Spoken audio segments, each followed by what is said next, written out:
Hello, everyone. I want to introduce you to today's guest, Miss Jennifer Gligoric of the Entrepods podcast. Did I get that last name right? I've been practicing. Yes, you did. In fact, that's amazing. You know Phonetically. why? Because I did not know that that was my last name. I married into it because the name was Gligoric. And so we went to Serbia and people were like, Gligoric, Gligoric, coming up to my now ex-husband. And I said, who's that? And he said, oh, that's how you're supposed to pronounce it. But people can't get it in America. So now I just say Gligoric and everybody gets it. Okay. And I was like, I'm demanding that everybody say my name right. You have to have people respect the name and say it correctly the first time. But I'm in today. Jennifer is joining us. She is the host of the Entrepods podcast. We met in the ASA Academy, which was a school for podcasters put on by the ASA Collective Network. And thank you to everyone who had a part of that. In addition to all of the awesome things she's doing with her podcast, she's an entrepreneur and a business educator. When she's not interviewing the world's most innovative entrepreneurs or helping to build new societies based on ethical entrepreneurship, unity, and humanity, she helps business owners to optimize their organizations to grow revenue and new customers.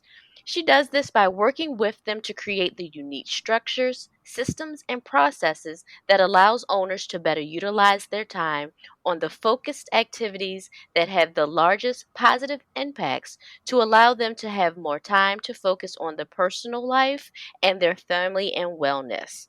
And guys, I just want to let y'all know she's like amazingly badass because she's escaped homelessness and she shows people the reality of what it's like to not have, but now to be blessed in her business and be growing her business. So thank you so much for joining me today. I hope I got your bio right to your.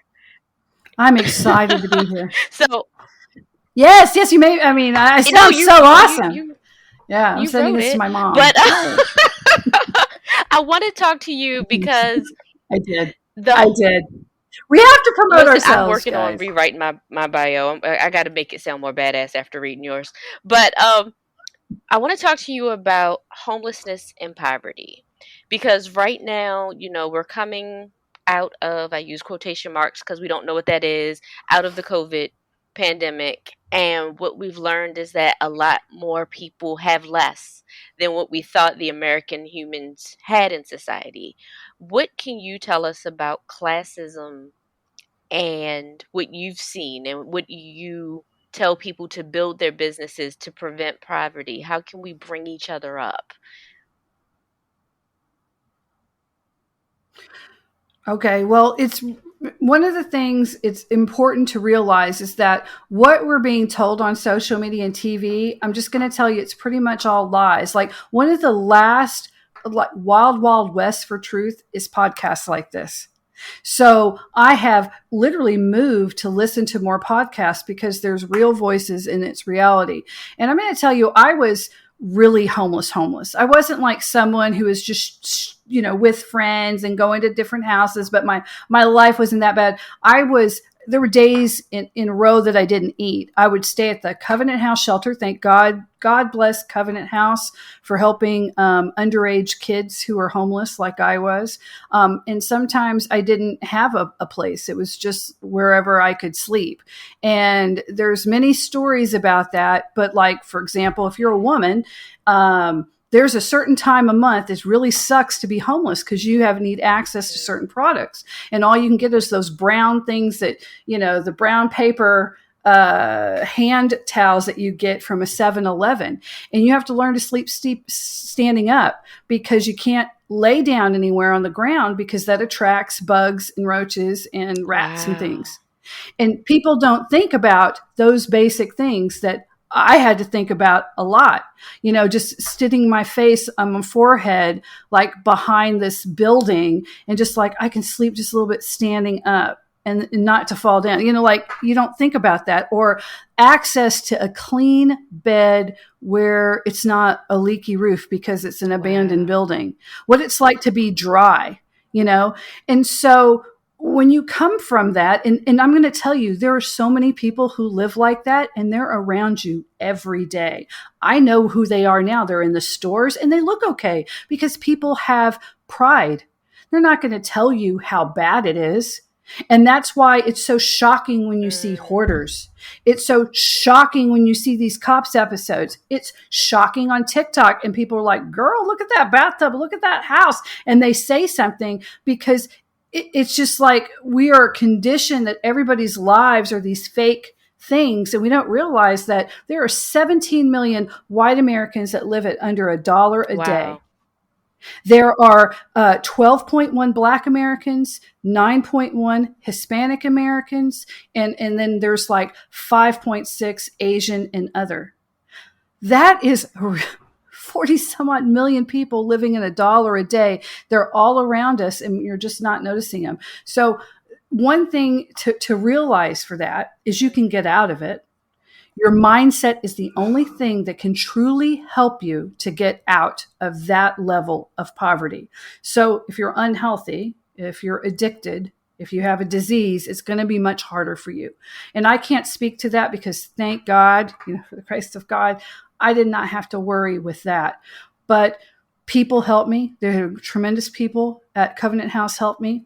And one of the most important things that I was told, there's this great lady, and she came here from Haiti. I was in South Florida at that time, and her family had immigrated here, and she had the most wonderful personality and the most beautiful speaking voice. She just sounded like she was a queen, and she was working as a counselor. And she always made such an impression because her carriage and her voice. And I remember joking, I was like, yeah, but not everybody gets to come from as much money or, privilege. And this was like the 80s, right? And she said, oh, no, we were very poor. She goes, but I knew there's one thing that I could do is I had to learn the key, which is the uniform and the right, the code. And I said, what's the uniform and the code? She goes, it's an American business suit and business English. Once I was able to get those two things, and I could do it pretty cheap, I was accepted everywhere. And it didn't matter that I was poor. It didn't matter I was from Haiti. It didn't matter anywhere else. People looked at me different. They could strip me down naked and even take the suit away. But my carriage and my business voice, and that just stuck with me because I am from Texas. So I had an accent. I've worked very hard to be able to present myself in a certain way. Now, if I get angry, if I start crying, then the y'alls and the ain'ts and the what can'ts, there's a lot of stuff that can come out. But I learned that. And I also learned how to shop for that. For example, you can go to Walmart and they had this one line called George, and they would have plain black pants, a plain black shirt for that. So it's like $28 at the time. I could get a little blazer and a shirt and pants. That's how much it cost at that time to get it. But it was clean. It had nice lines on it. It wasn't very fancy, but that was an interview outfit that I had because I only had one and I'd wear it all the time. And I tried to keep it, clean, but I practiced my voice. I practiced what I would say. And my mother had owned an employment agency before she got really sick and I became homeless. She was a business owner and she always kept the business. She just wasn't a great mom. I had to leave because there was a lot of abuse in my younger years. But if you would see my family now, you would think that I would grown up with a silver spoon in my mouth. But there was this time period where everybody went to crap, right, kind of when I needed them. So I had to work at a very young age at an employment agency, and I knew how to interview because I listened. And I knew the power of a job and how it transforms people. I've had a career as a coach and a consultant, mostly in HR, helping people work better, work smarter, because it's what we do for the majority of our day. It's our gift to the world back, right?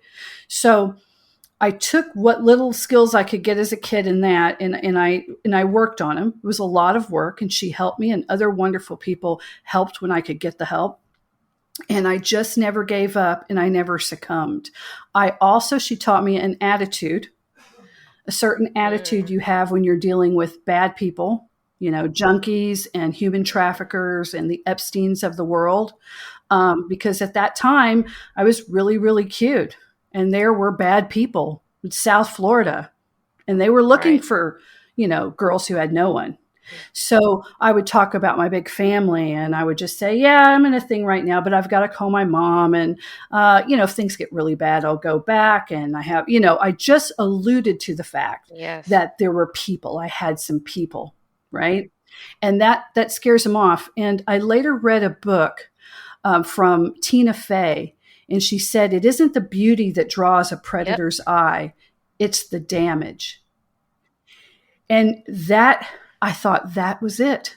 I didn't appear damaged because I wasn't. I didn't succumb to any of the other things, even though prostitutes, I shared rooms with prostitutes, gay prostitutes. A hustler saved my life. I was pregnant at the time, and I was so hungry, and I was so angry. I was so angry. And they have a Howard Johnson's that's right there on A1A on the beach. And I was watching people eat. And a Howard Johnson's is like a Denny's in the very bottom of it. It's just a diner. And it's all windows. And they were looking over A1A, and you could see the beach, the Fort Lauderdale beach. And I remember hating everyone in there. Like, they're just eating. They don't realize like how that's great. And they're just leaving all that food on there. They were, kids barely even eating it. I got so angry that I went in there, and I hadn't eaten for days, and I probably looked really disgusting, like not the cleanest person. And I sat down on a table of a big family that left, and I started eating all their leftovers. And everybody got real quiet. And I got up after I ate their leftovers, and I went to another table, and I started eating just out of I was mad. And the waitress came, and she had crumpled up dollars, and she said, you're going to have to leave after this one.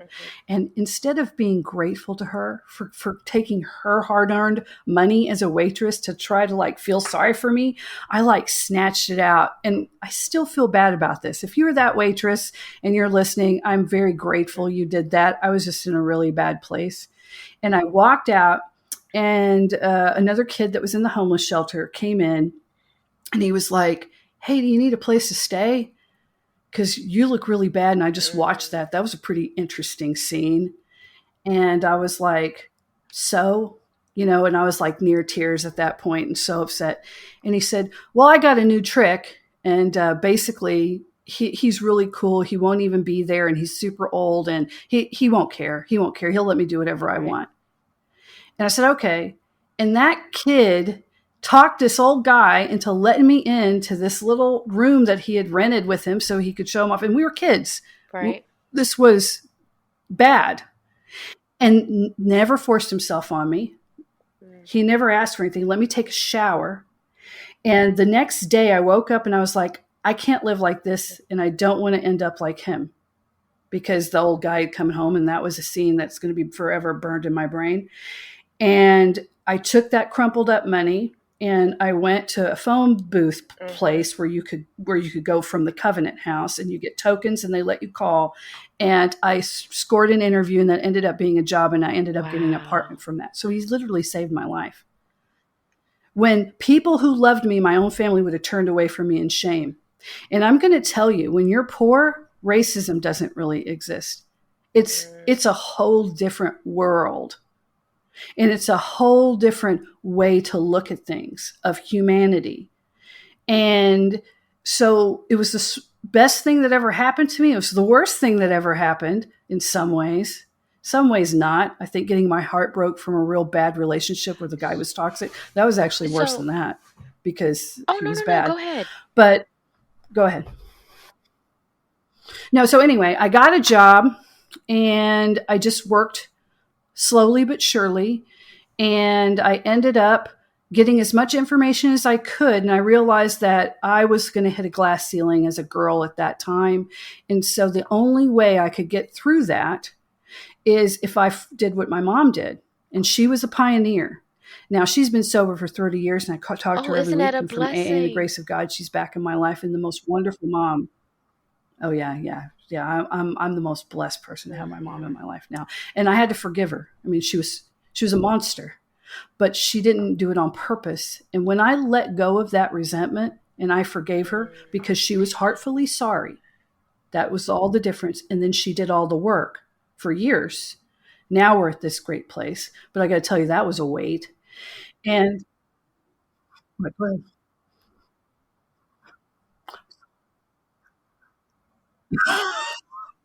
So Well, wait, Jennifer, let me tell you something. Like, okay, listen.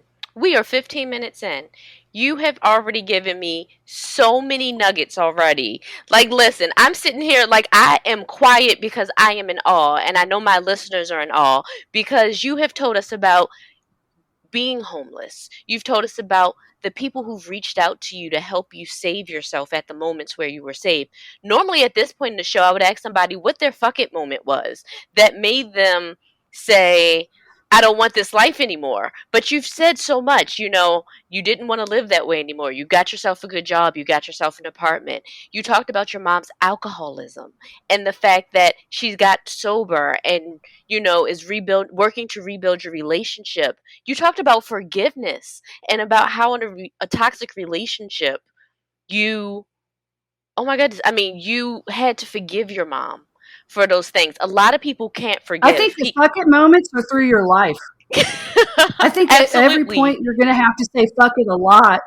Well, Yes. fuck it. I'm just going to do it. What else do I have to lose? I need Right. to eat. That was a fuck it moment. And guess what? It gave me enough money to make those calls. And even though I didn't honor the person who did that at the time, I found somebody else who did that.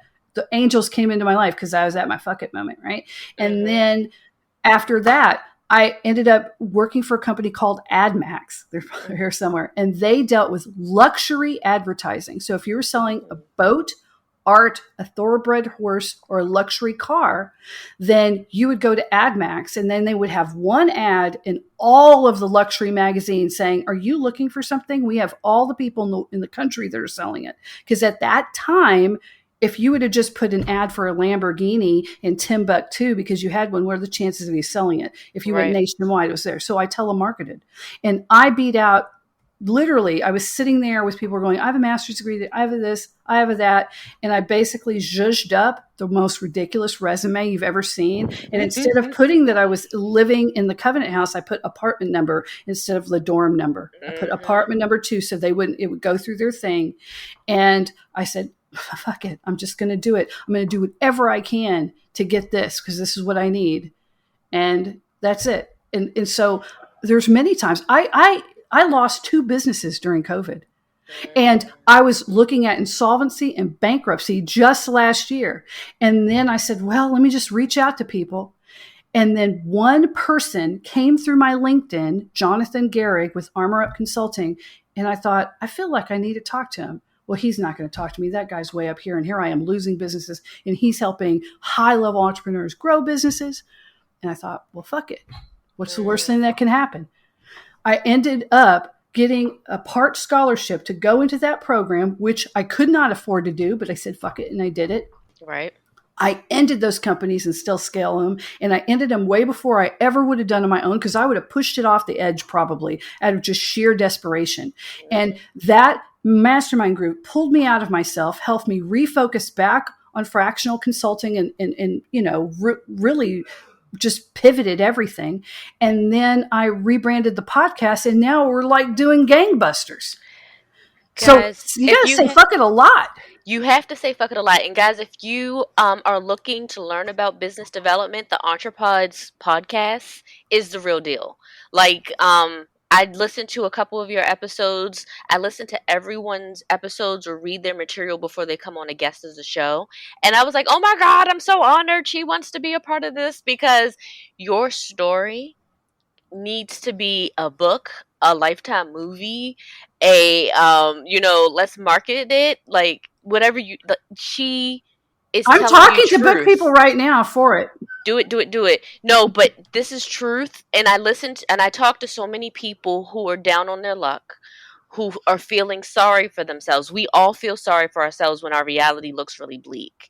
But one thing you said is Well, that yeah, you had some light come to you in various points of your downtimes and you embraced that light no matter what it looked like. And that is but important. so many people are afraid to take chances because we don't trust, because we are afraid we're going to get burned again. Like you said, a bad relationship will fuck you up. So what advice do you have to people to identify that an opportunity is a good opportunity? Well, number one, if you're really aligned, you have to know yourself. So you have to think about where you're going. One of the first things that you do is your mindset. So let's say you want to have a business, you want to do whatever. You've got to have radical honesty and acceptance. That is the key to change. So you've got to just say, well, I want the love of my life, but I'm 50 pounds overweight. I'm 50 years old, and I haven't been going out of the house or taking care of myself, and I drink too much. And then, so that's radical honesty, and then you radically accept it. So this is where I am. Does that mean that I am unable to get love? No, it doesn't. So this is what I'm dealing with right now. Can I change anything in what I'm going to do? And then you make a path towards that radical honesty and acceptance. And that's personal, but you do it at work. The best business owners do that in their jobs. They think about their exit strategy, and because everything changes. So you get to that one point, and then you live in gratefulness. That's very important, not resentment. Resentment is a killer of all and destroyer of all dreams and hopes. So you live in gratefulness for what you have. And then you're a higher power. I'm going to go to every 12 step for you need to understand there's a higher power greater than yourself. For me, it's God. And I just tell God, I will do the action, Lord, put it in place and let it work out. And every time I have focused on that in my day and asked that of the universe and put that out there, it's worked out. Now, has everything worked out perfectly? No, sometimes it worked out for a lesson. But God's never, ever not had my back in the end. And God has never, ever not put me exactly where I really needed to be. Maybe not in my time, maybe what I thought about it. But if you can have that, it makes everything so much easier. I don't know how people do it without it. I don't. Well, I'm sitting here and I'm listening when you just said that sometimes we have to look at ourselves at our jobs and say, I need to accept that this is how I am. How do I fix it? How do I look at it? How do I frame it? And I'm thinking about every job I've ever had where I had that moment. It was like, am I a shitty employee or is this a shitty employer? You know? You're like, am I that bad of a human? Or is this a really bad place I need to get the hell out of? And so for so many people, they're on the fence of, do I want to start my own business? But I had one guest a few years ago who said, I realized I was the shitty employee. She goes, now I work for myself. I'm running my own company. I was the shitty employee. It was L. And, I just think about it. And to be able to be honest with yourself and say, you know what? I'm not perfect. Because a lot of us, we leave our jobs and we're like, I'm going to start this, and this. And it's going to be almost every business that starts, only a hand of them succeed. And it's your radical honesty. Yeah, because of entrepreneurial. No, go ahead. Yeah, I was about to say, I wrote this article once about entrepreneurial peer pressure. And I said, it's just weird. I'll go to all these, at that time when we could go to networking events all the time. So I go to all these events and they go, so how much money do you want to make? I'm going to be a millionaire. I'm going to make $1 million. I mean, like 90% of the people, it was $1 million at that time when I was going. It was always $1 million a year, $1 million. And I thought about that and I thought, do they even know like how much that is a month, how much that is an hour? Or are they just saying that? So needless to say, they were all very unhappy because they weren't millionaires, right? And so I talked about and so I did this exercise with myself. I said, what is my life going to be like for me to feel financially abundant and free? And so I thought, I want to be able to take a cruise because I love cruises. I just love it. I'm one of those people. I'm on the boat. I love it. I just love it. Okay, so I love the cruises. I would like to take a cruise every 3 months. And I would like to be able to take that time off to do that. And I would like to have, I would like to know that if something broke, the water heater or something, I would have at least, I think at the time it was like $10,000. It wasn't much. I would feel abundant if I could have that right on a card. And I know that if something broke, I could take care of it and not go into debt. And I had all these little things. And then I figured it out, and then I said, okay, so how much would that be? And I figured out how much the money would be for my house. And it turned out at that time, I think I only needed like $150 50 some odd or $70,000 a year. Something. It was like this amount that was so doable to live a life that I wanted. And then I realized, why am I trying to get everybody else's hopes and dreams when they don't even really know if they want those hopes and dreams? Just because, people told me that. And now it's even worse. I mean, look at social media. It's filters. They don't even look like that. I don't even look like, I have a little filter that kind of blurs my face on right now because I'm hot. I'm in Texas. I've been sweating all day, right? So if we don't even, we're such liars, right, on all this stuff. So if we really get honest, you'd be amazed at how doable and achievable your dreams are and how you can reverse engineer a total life that you want to that, from how many hours you work, how much time you have with kids or your significant other or dating or cruising or whatever it is that you love. And all you have to do is just start with total honesty. What do I really, really want? What do I absolutely need? And of course, that number's changed now. It went up and then it went down and then it's back up again. But so it's I'm all sitting good. here and I'm listening. So I want you to realize you're talking about this mindset, and a lot of people cannot get through that whole the scarcity mindset is real. What do you say to people who can't get through the fact that, oh my God, my account's overdrawn? Oh my, I'm never going to be never going to be a success because my podcast numbers are low. I'm never going to be a success because the last contract I had canceled on me. What do you say to someone who really feels like they're at the end of their rope, but has a dream? What can you tell them? What do you say to them? Well, number one, when you're doing an arrow, it gets tightest and the hardest right before you're about to launch. So that's when you're going to get really lean. So if you're really working really hard and things start getting really tight, that's usually not that worse of an indicator. So don't let that freak you out. But I would say I have interviewed in my career and I have worked with and talked with hundreds of entrepreneurs, some of the most successful people that you see on Instagram and on TV or you hear about that people look up to. And every single one of those people does the exact same thing. They have a positive mindset and they have a routine that they cling to, that they do. So I would just say, now you believe in reality, right? So if everyone that is successful has this one thing, they all say the same thing. It's your mindset. It's how you think. If you can or you can't, it's really up to you. It doesn't matter if you're dead broke or whatever, you can get out of that, but you have to start making a positive step a day. Come up with a plan, get a positive mindset, think you can, and then every day just do whatever you can towards that goal. And if you do that, there's no way you're going to be unsuccessful unless you ruin it. You ruin it. But it's up to you. You are the most powerful creature on the planet.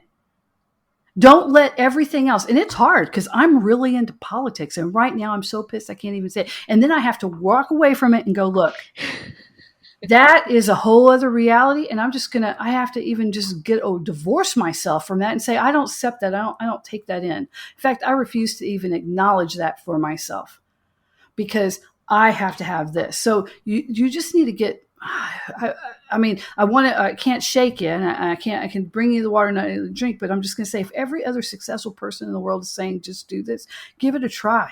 What's the worst that can happen? If you keep on doing the same thing you're doing, you're going to get the same result. Like people come to me as a coach and they say, well, let me make some money and then I'll come back and I'll afford whatever. And I ask them, if you come to me and you say that, I may say this to you. It depends on your circumstances. But and how is that supposed to work? You already are saying you're not making any money. You already are doing this. You're already doing that. So how is that going to work? Tell me your plan. And then you have to come up with the plan. You just have to sometimes go, I'm going to get outside of myself, get help, get a mentor, somebody outside yourself. It can be anybody, right? But we don't do it alone. We're not meant to do it alone, So thank you for touching on that because tribe is so important.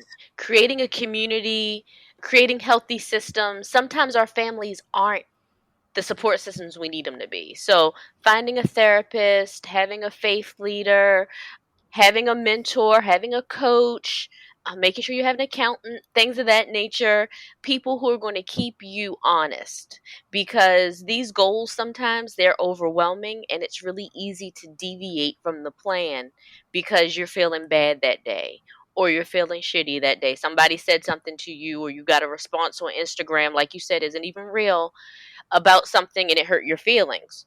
This entrepreneurship is not for the weak.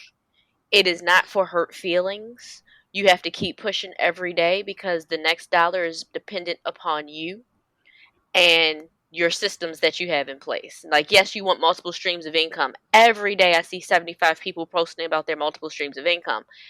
What is your plan to get to that point where you can create the multiple streams of income? You can talk to me till you're blue in the face about what your dreams are, but until there's an action plan, and I'm laughing and because you're preaching to me because I have this whole action plan in my bedroom where my kids think I've lost my mind, where it's sticky notes. Like, and we're doing this week and we're doing that. And it's quarter 3. It's time to launch this. And they're like, what is happening in here? But you have to get really strategic with these goals. You know, beginning the pandemic, we all were feeling really sorry for ourselves watching our lives change. So it is wonderful, one, that you've just shared all of these tidbits and facts with you. And I can't wait for people to read them and then also be able to download the transcript and, you know, read it for themselves if they're unable to hear. Another thing I want to say to you is you woke up one morning and realized that your life had changed a little bit because you had become a member of parliament. Would you like to talk about the Yes. nation that you are Yes. a member of? Yes. I was following. So I live in Galveston, and we are south of Johnson Space Center. So I actually went to school with kids whose parents were, astronauts, and you knew about them. I mean, it's like a big community here. My sister works at NASA. My dad works at NASA, and so things that have to do with space or this, I'm just kind of like into. And there is a famous Russian billionaire, one of the richest people in the world, Dr. Igor Asher Bailey. He is the winner of World UNESCO Awards, the developer of the Star Wars space technology. And years ago, he said, these bordered societies aren't going to work, and we're going to have to protect humanity. So his Star Wars technology was to, how are we going to protect Earth against an asteroid? How are we going to do this? And he developed it. And now he's won, some of the most prestigious awards in science and technology on the planet. And he decided that, well, we have the technology now. We can make a digital nation, and we can take all the most brilliant scientists and teachers and educators and artists and lawyers, because you always need lawyers even in space, and develop a society that is one unity, one humanity. Because the way we're operating right now is not like that. There's division that's being created by the governments so people can be put in place. They need people to be put in their place. And so it's a type of freedom project. So I thought, well, this is interesting. And, it got poo-pooed, of course, at first.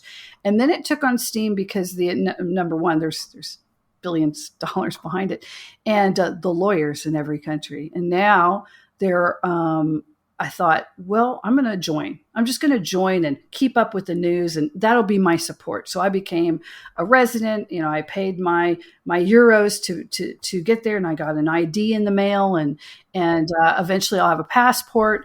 And we just did a test for universal healthcare, 100% paid, and it worked. And it's going to go out to anybody who's a resident. And so I made a video and of a platform, and I thought, I'll just try, because I knew, what are the chances? And then I woke up and I had won over 1 million people and all these votes. And I'm one of 150 members of parliament for the nation of Asgardia. And we have parliamentary meetings. We have 12 interpreters, and the Speaker for Parliament. So our Speaker of Parliament is a member of British Parliament, who's actually very well known. And the other members of Parliament, some are with the UN, and some are members of government in their respective countries. There's me. And I was like, why am I here? But they needed an entrepreneur, and they needed someone who knows how to build digital and scale the way I do. And I had to go through a lot of vetting. There's a complete background check and all the other Wow. stuff like that. And I made it, so I felt very legit after all I went through. And I'm learning, for all of my gripes about government, which I have a lot, now that I see it from the legislative end, trying to create the laws to develop it, and how many other voices that you have to listen to, how many other human experiences need to go into it, and then the lawyer's point of view, it's given me a deep appreciation Right. for the process. We have our digital settings where everybody comes together, and it is simulcast on television. So the next one is going to be the weekend of August 27th. So I will wake up 5 a.m. They do it early, and I'm there with everybody else, and I will present this time because Right. helping so many businesses. I have a lot of skill sets in tech and different things like that as a coach consultant. And I built an intranet for Parliament Right. that I know will be very helpful for new people because you come into that and not everybody has backgrounds in law or developing law. And even some lawyers come in, they don't have that background. And so it kind of helps ramp people on, because onboarding, for all you business owners, onboarding is one of the most important things you can do to retain staff. And so it's part of that process. But it's interesting. Yes. It's the Yes. idea that I am working on something I'll probably never see in my lifetime. A space society is not going to happen, but it can happen now. We can have a lot of things now. We can have an economy now. We have a bank. We have a unit of currency that's called the solar, and it is EU Wow. backed. And I have business plan that's pending and other businesses, and they're going to open it up to other businesses. So I want to get licensing Wow. rights, and I'm going to have it. There's a lot of things that are in place, and I hope it'll get approved. They may come back and say no with my business plan, and I'll have to go back again. But the thing is, we are working very hard on it, and it's all in legislation. Because once we open up the business economy, Wow. I don't know if people know this or not, but out of the largest economies in not the United States, in the world, 49 are nations, 51 are companies, corporations, the largest economies. So the Google economy Hmm. is more than some nations.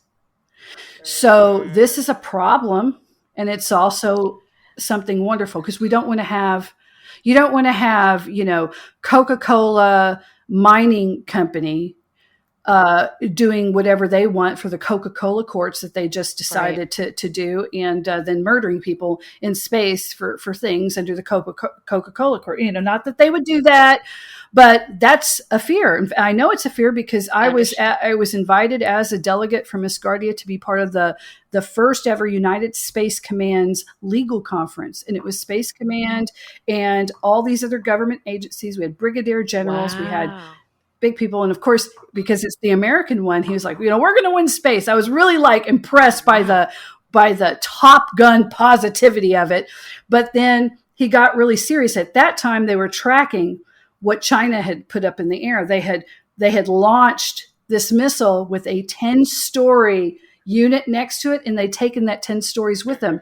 And they did not realize where it was going to come down. It was a big mistake.